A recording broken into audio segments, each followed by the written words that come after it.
Dinas Pendidikan Banjarmasin menganggarkan sebanyak 5 buah sekolah untuk dilakukan perbaikan di tahun 2023 mendatang. Salah satunya SD Negeri Kelayan Barat 2 Banjarmasin Selatan. Syarat sekolah untuk mendapatkan bantuan perbaikan adalah bangunan sekolahnya mengalami kerusakan di atas 50%, serta kurangnya ruang kelas untuk menampung kapasitas peserta didik. Dinas Pendidikan Banjarmasin menganggarkan sebanyak 5 buah sekolah untuk dilakukan perbaikan di tahun 2023 mendatang. Salah satunya SD Negeri Kelayan Barat 2 Banjarmasin Selatan, yang perbaikannya dianggarkan sebesar 2,1 miliar rupiah. Kepala Dinas Pendidikan Banjarmasin Nuryadi Wetakuni Prima TV tengah hari Selasa 15 November 2022 memedahkan sebelum dimasukkan dalam tahap pengusulan perbaikan 2 ruang kelas yang mengalami kemiringan wan hampir runtuh tersebut sudah dilakukan penelitian oleh Dinas PPR Banjarmasin.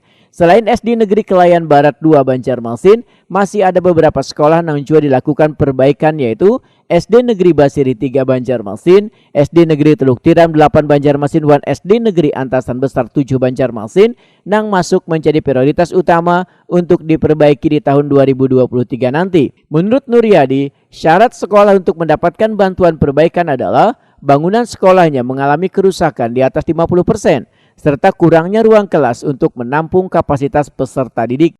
Untuk Kelayan Barat 2, kita sudah tahap pengusulan JID-nya sudah kita lakukan di anggaran perubahan. Nah, terus nanti di pembangunannya kita usulkan lagi ada tambahan sekitar 1,2 M.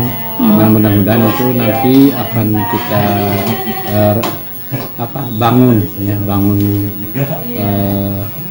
baru, sehingga itu insya Allah di 2023 akan terakomodir Kelayan Barat, karena itu juga menjadi prioritas kami di Dinas Pendidikan.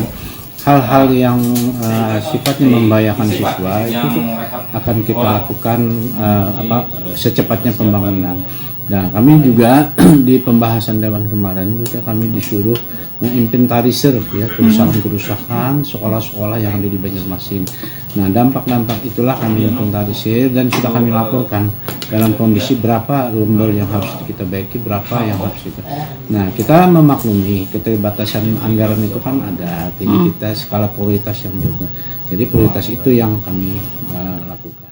Nuryadi menghimbau kepada sekolah-sekolah dengan kondisi kerusakan di bawah 50% untuk bisa melakukan penggunaan anggaran dana BOS dalam pembenahan dan pemeliharaannya, yang kayak perbaikan atap sekolah yang terkelupas maupun perbaikan lantai-lantai yang mengalami retak.